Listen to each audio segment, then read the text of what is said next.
ओम नमस्ते। आज के इस वीडियो में मैं राहुल आर्य आप सभी का स्वागत करता हूं। उम्मीद करता हूं कि आप सभी स्वस्थ होंगे। आज हम एक विश्वविद्यालय के द्वारा पीएचडी प्रोग्राम में निकाले गए एडमिशन के विषय में चर्चा करने वाले हैं।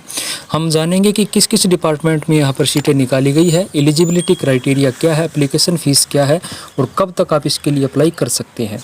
तो चलिए सबसे पहले हम डिपार्टमेंट वाइज सीट्स को देख लेते हैं कि किस किस डिपार्टमेंट में आपके लिए यहाँ पर सीट उपलब्ध हो रही है।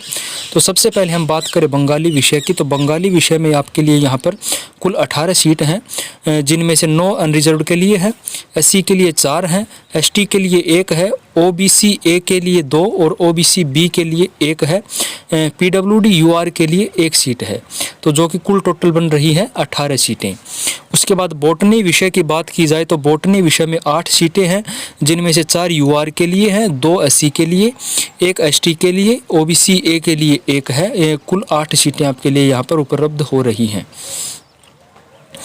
उसके बाद हम यहाँ पर बात करें केमिस्ट्री की। तो केमिस्ट्री में यहाँ पर कुल 9 सीटें हैं, जिनमें से 4 यूआर के लिए हैं, 2 एससी के लिए, 1 एसटी के लिए, ओबीसी ए के लिए 1 और ओबीसी बी के लिए भी 1 सीट यहाँ पर मिल रही है। कॉमर्स में 8 सीटें हैं, 4 यूआर के लिए, 2 एससी के लिए, 1 एसटी के लिए, ओबीसी ए के लिए 1 सीट है। कुल 8 सीटें आपको यहाँ पर प्राप्त हो रही हैं। उसके बाद हम बात करें इकोनॉमिक्स विषय की। तो इकोनॉमिक्स में कुल 8 सीट हैं, 4 यूआर के लिए, 2 एससी के लिए हैं। उसके बाद हम बात करें एसटी की तो 1 सीट है और ओबीसी ए की 1 सीट है। इकोनॉमिक्स विषय की बात की जाए, इकोनॉमिक्स विषय में आपके लिए कुल 5 सीटें हैं। उन 5 सीटों को 3 यूआर के लिए, 1 एससी के लिए और 1 एसटी के लिए दी गई है। इंग्लिश विषय की बात करें तो इंग्लिश में 3 सीट हैं, यूआर के लिए 2 और एससी के लिए 1 सीट है। ज्योग्राफी विषय की बात करें तो कुल 13 सीटें आपको उपलब्ध हो रही है, जिनमें से 7 सीटें जनरल की है, 3 यूआर एससी के लिए रिजर्व्ड है, 1 एसटी के लिए और 1 ओबीसी ए और 1 बी के लिए यहाँ पर रिजर्व की गई है। लॉ विषय में कुल 2 सीटें हैं और 2 को 1 यूआर के लिए और 1 एससी के लिए यहाँ पर डाला गया है। लाइब्रेरी एंड इंफॉर्मेशन साइंस में 3 सीटें हैं, कुल 5 सीटें हैं, जिनमें से 3 सीटें यहाँ पर आपको मिल रही है जनरल के लिए, 1 एससी के लिए और 1 एसटी के लिए प्राप्त हो रही है। मैथमेटिक्स डिपार्टमेंट की बात की जाए तो कुल 7 सीटें हैं, जिनमें से 3 सीटें आपको यहाँ पर मिल रही हैं अनरिजर्व्ड के लिए, 2 एससी के लिए और 1 एसटी के लिए और 1 ओबीसी ए के लिए मिल रही है।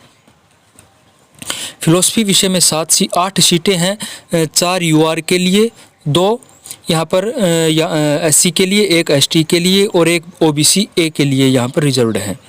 उसके बाद हम यहाँ पर आगे देखें फिज़िक्स को। तो फिज़िक्स डिपार्टमेंट में यहाँ पर आपको कुल 3 सीटें मिल रही हैं, 2 यूआर के लिए और 1 एससी के लिए। फिलोसफी विषय में बात करें तो 5 सीटें हैं, 3 यूआर के लिए, 1 ओबीसी के लिए, एससी के लिए, 1 एसटी के लिए। फिर पॉलिटिकल साइंस डिपार्टमेंट की बात की जाए तो पॉलिटिकल साइंस डिपार्टमेंट में यहाँ पर आपके लिए कुल 10 सीटें हैं, 10 में से 5 सीटें यहाँ पर अनरिजर्व्ड के लिए हैं, 2 एससी के लिए, 1 एसटी के लिए और 1 ओबीसी ए और 1 बी के लिए यहाँ पर बांटी हुई है। संस्कृत विषय में कुल 6 सीटें हैं और 6 सीटों को अगर हम देखें यहाँ पर तो 2 यूआर के लिए, 1 एससी के लिए, 1 एसटी के लिए और 1 ओबीसी ए के लिए यहाँ पर बांटा गया है। जूलॉजी डिपार्टमेंट में कुल 5 सीट हैं, 3 यूआर के लिए हैं, 1 एससी के लिए और 1 एसटी के लिए यहाँ पर सीट हमें प्राप्त हो रही है। अगर सीट्स के बाद हम यहाँ पर बात करें क्वालिफ़िकेशन, एलिजिबिलिटी क्राइटेरिया जो है वो यहाँ पर बताया हुआ है कि कोई मास्टर डिग्री होने चाहिए जिस सब्जेक्ट से कैंडिडेट पीएचडी करना चाहता है, या फिर मास्टर डिग्री के समकक्ष कोई भी योग्यता हो, कम से कम 55% अंक है जिस कैंडिडेट के, वो इसके लिए अप्लाई कर सकता है। और जो एससी एसटी कैंडिडेट है, ओबीसी ए और ओबीसी बी पीडब्ल्यूडी जो कैंडिडेट हैं, उनको 5% की इसमें छूट मिलने वाली है, अर्थात वो 50% के साथ भी इसके में अप्लाई कर सकते हैं। और उसके बाद प्रोसीजर ऑफ एग्ज़ाम की बात की जाए तो प्रोसेस क्या रहेगी, तो जो कैंडिडेट हैं उनको एंट्रेंस टेस्ट देना पड़ेगा जो कि 100 अंकों का होगा और जिसमें 50 क्वेश्चन आएंगे और प्रत्येक प्रश्न के 2 अंक होंगे। और जो कैंडिडेट हैं जिनका यूजीसी नेट जेआरएफ क्वालिफाइड हैं और जिन्होंने एमफिल की डिग्री प्राप्त कर रखी है रेगुलर मोड में, उनको यूजीसी एंट्रेंस एग्ज़ाम से छूट प्राप्त होने वाली है, वो भी यहाँ पर बताया हुआ है। लेकिन यहाँ पर एक कंडीशन है कि जो भी कैंडिडेट हैं जो एंट्रेंस एग्ज़ाम में अपीयर होंगे और जिनको एंट्रेंस एग्ज़ाम से छूट प्राप्त है, उन दोनों को ही वाइवा से तो गुजरना होगा, अर्थात इंटरव्यू के जो प्रक्रिया है उससे उनको होकर के गुजरना होगा और उसी के अकॉर्डिंग उनकी जो है बाद में मेरिट लिस्ट तैयार की जाएगी। उसके बाद हम यहाँ पर और कुछ इम्पोर्टेंट बात देख लेते हैं। तो यहाँ पर हम देख लें कि जो अप्लाई आप कब तक कर सकते हैं और फीस क्या है। तो वो भी यहाँ पर लिखा हुआ है कि submission of application form in online mode. तो जो एप्लीकेशन फॉर्म है वो ऑनलाइन भरे जाएंगे और जो कैंडिडेट हैं 500 रुपये फ़ीस के साथ अनरिजर्व कैटेगरी के कैंडिडेट इसके लिए अप्लाई कर सकते हैं और OBC A B SC ST PWD के जो कैंडिडेट हैं वो इसके लिए 300 रुपये फ़ीस के साथ अप्लाई कर सकते हैं और 23 फरवरी से 3 मार्च तक आप इसके लिए अप्लाई कर सकते हैं। ऑनलाइन एप्लीकेशन इसके लिए आप लगा सकते हैं।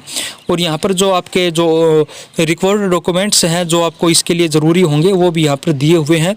तो इसके लिए आप अप्लाई करना चाहते हैं तो आप यूनिवर्सिटी जो है यूनिवर्सिटी ऑफ गौरबंगा जो कि मखदूमपुर डिस्ट्रिक्ट मालदा में वेस्ट बंगाल में स्थित है, तो इसकी जो ऑफिशियल वेबसाइट है इस पर जाकर के आप इसके लिए अप्लाई कर सकते हैं।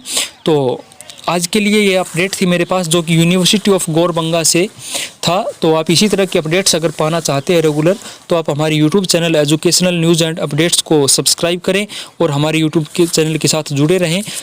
तो अगली वीडियो में मिलते हैं, तब तक के लिए धन्यवाद, नमस्ते।